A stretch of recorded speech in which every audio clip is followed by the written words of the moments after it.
So what I have here is the Kifaru 8-man teepee. And I noticed when I got mine, there's not a lot of good videos online about setting it up and the details. So I was gonna discuss the teepee itself, give you a little review and kind of show you some of the tricks and tips when you're setting it up.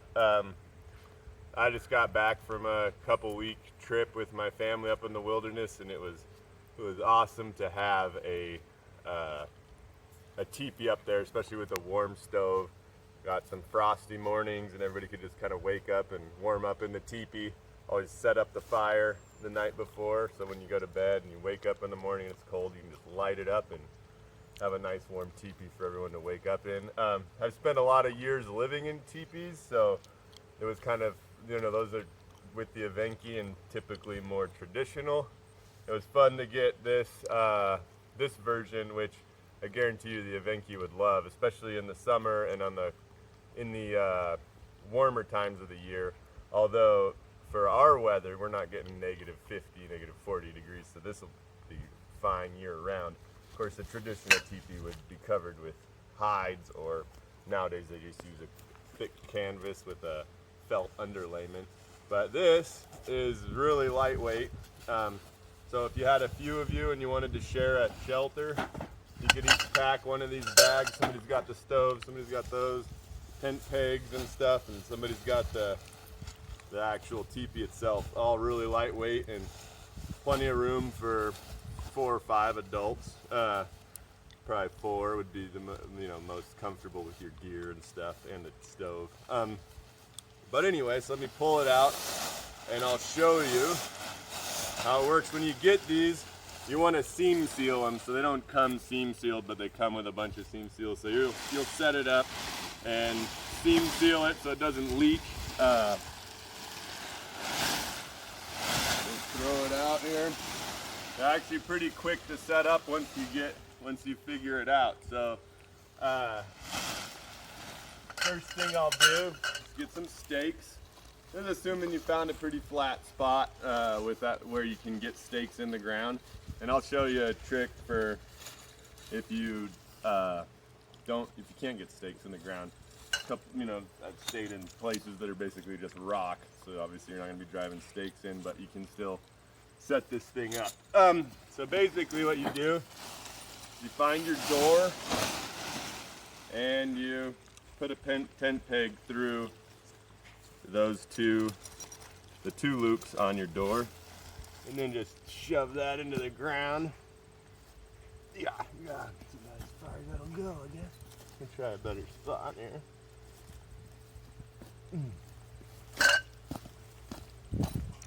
That's pretty hard ground once you get down, but we'll go from there, and then you go opposite of that door to the other door. Pull your teepee tight, and you'll see there's this orange loop right here on the teepee. Just move back to right there about and put your next stake in. So you can do that. Those are some tough ground here, but I'll show you what I do when I encounter that. Technically, it'd be nice to drive the stakes all the way in the ground. Here, I'm gonna pull this tight and then come back to this orange dot right there. So, like that, and I'll do the same on the opposite side, and that'll have it spaced in such a way that it'll go up pretty well. And you might want to think about wind direction and stuff like that, and where to place your doors if you're getting picky.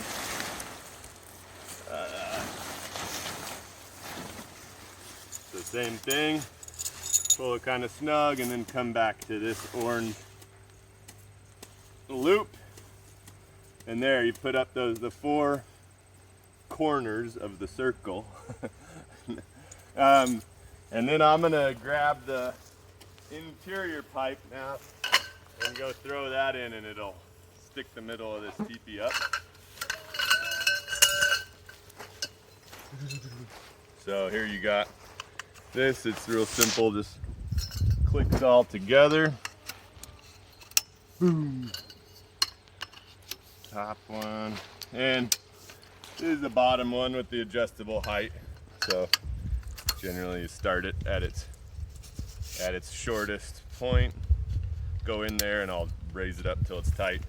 I'll go in there, throw, as it says here, a rock or a tent stake, something so it's not driving into the ground if the ground is soft. So here the ground's pretty hard, we can hardly get our stakes in, so I'll just pop in here.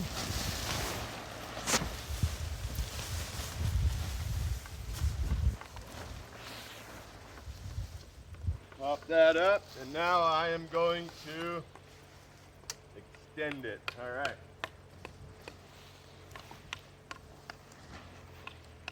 There. Now we got that basic setup going. Now I'm just going to put the stakes in and alternating. So one right here and the one on the opposite side, and go all the way around like that. So I'll time lapse this really quick. Okay.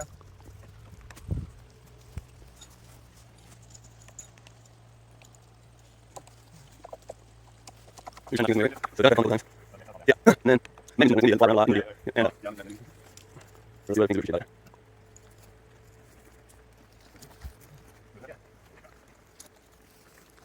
And you got all close line inside it. That's what I'm doing.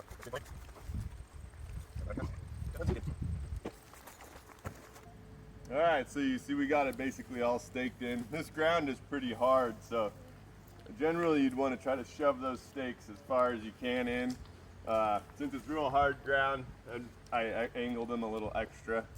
But shoving the stakes into the ground will help kind of cinch the teepee up. You also have these guide lines, these extra lines here, that'll tighten it up even more and make it even more wind resistant if you got a real windy spot. The teepee as it is doesn't flap too much, but if you get real windy, it can, and if it does, then making sure those are in place too will help prevent that. They actually do really well in the wind though. So I was gonna show you one other trick, like, and I've done this several times, where you are on ground that's you can't get any stakes in. You can almost get away with setting this thing up. I'll just put a stick through one of these guide lines like that and get a nice heavy rock like so and stick it on top of it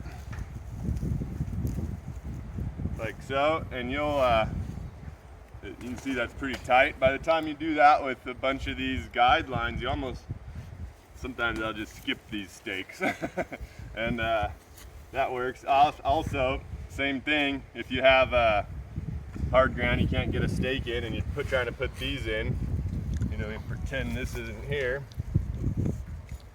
you get some kind of string. This is just paracord interstrand,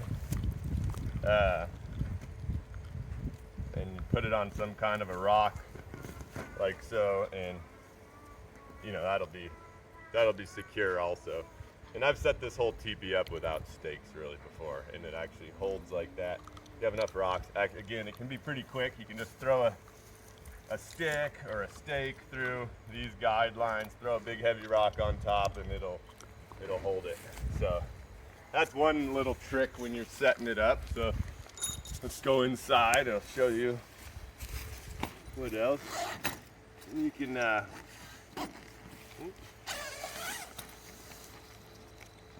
just open the door halfway. It's usually how we'll leave it. Unless you want the full open, you can open them both, obviously. Here's what I have in here. Like so, and so we'll set up the stove in here. This will be the front entrance, and because the stove pipe's right here, so the front of the stove will be right when you walk in. You'll be able to stoke your fire and all that. So really nice. As you can see, you get a little, they come with these mosquito nets, or they don't come with, but you can get these mosquito nets, which I guarantee you the Evenki would love. And I like them in the summer when it's buggy.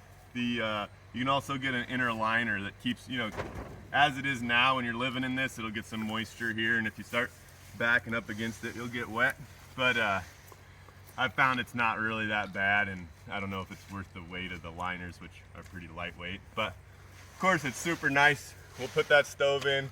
You got this clothesline. Nothing beats being able to dry out your socks and your boots and all your stuff, your cloth diapers if you have kids in here.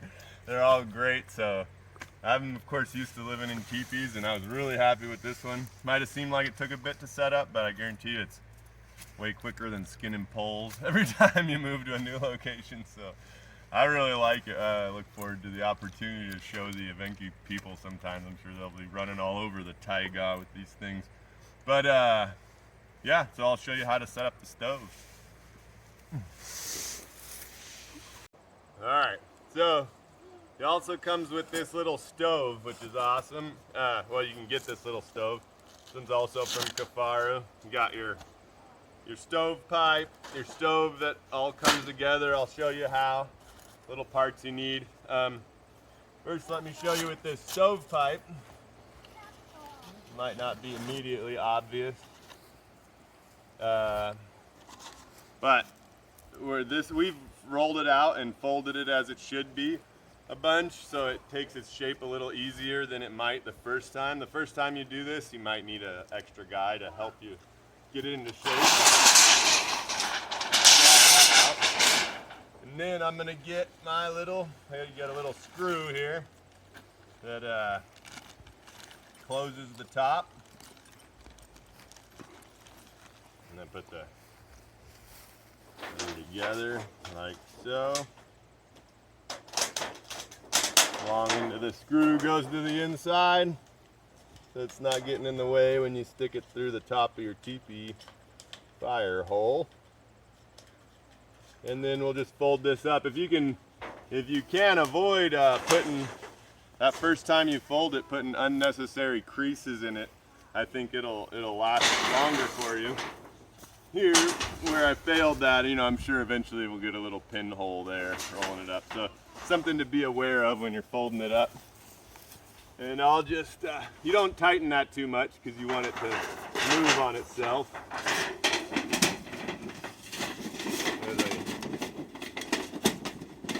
If you don't like cutting your hands up a bunch, it does come with those gloves. I prefer to cut my hands. And I throw a bunch of these on there. Make this smaller than it's going to be in the end, and you can kind of slide these down a ways.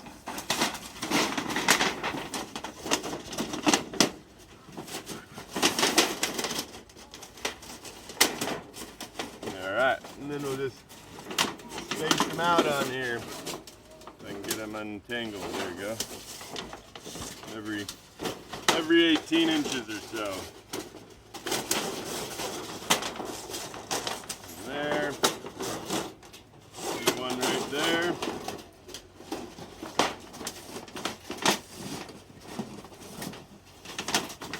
When you're setting this thing up, you're going to want to pay attention that you don't, that these little paracord orange pieces aren't touching the actual stovepipe, or it'll melt them. And they're nice to have on there, otherwise you'll lose these little metal pieces. There we go.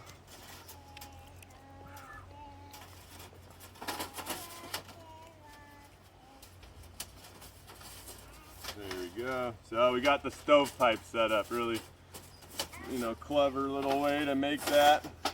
Really easy to pack. And so now onto the stove. Another part of the stove will be at the base of this, or let's just get this out. You have this little piece that might not be immediately clear what it is, but it is what connects to the top of the stove and to your stovepipe.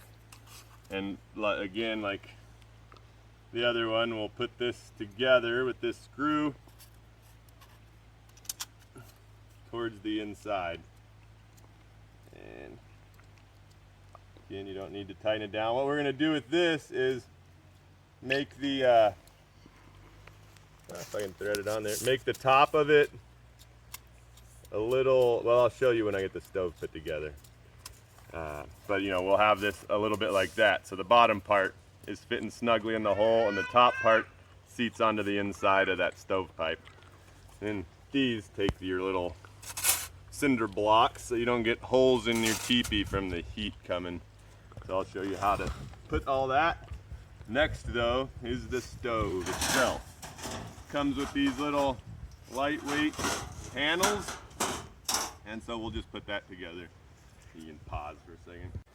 All right, so this is the medium-sized Kifaru tent stove, and it's stainless steel, so it holds up really well. Holds up to hot fires. We've had some really red hot fires in here. Does great. Comes in that little carrying case, as you know, and so it's pretty simple to put together. You get the bottom here, and make the walls. It's all clipped together.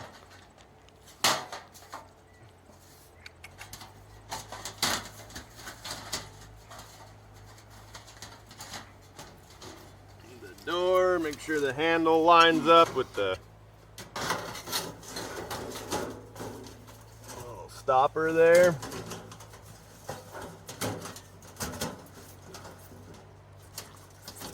You know, like so. And then you just put the hole towards the rear of the stove, obviously. Lay that on top. And we'll straighten it all out as we put these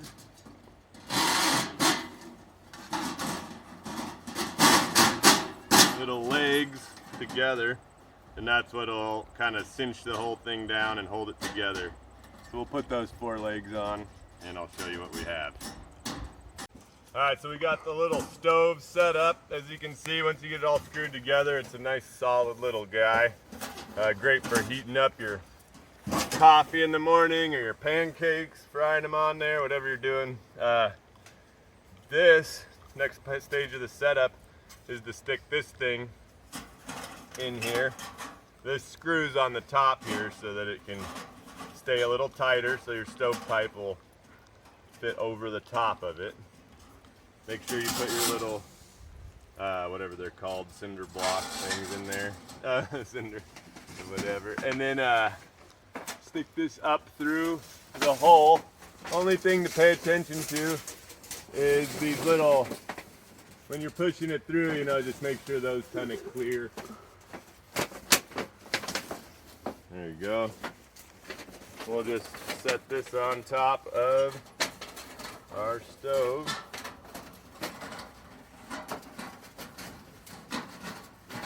Like so. Set all in place there. A nice little stove ready to go. You know, you want to make sure you get all the weeds, if there's any around, away from it. They're not burning in here and smoking you out. But a lot of times I'll set some things under here, get a little bit of warmth from the stove. You want to, you know, have a pair of socks or something you want to dry out under there, that works. But yeah, super handy. Like I said, I've spent a lot of years living in teepees, and I give this one like my full, I really like it. It's, you know, a lot of these hot tents, as they're called, tents that come with stoves ready to go in, are just so heavy because they're canvas or whatever they are. This thing is realistically backpackable. For my family of 5, it's great. You know, one kid sleeps here, one kid sleeps here. Wife and I sleep there, and the other kid here, and fills up nicely in the day. You just shove your stuff to the side and you got a little living area.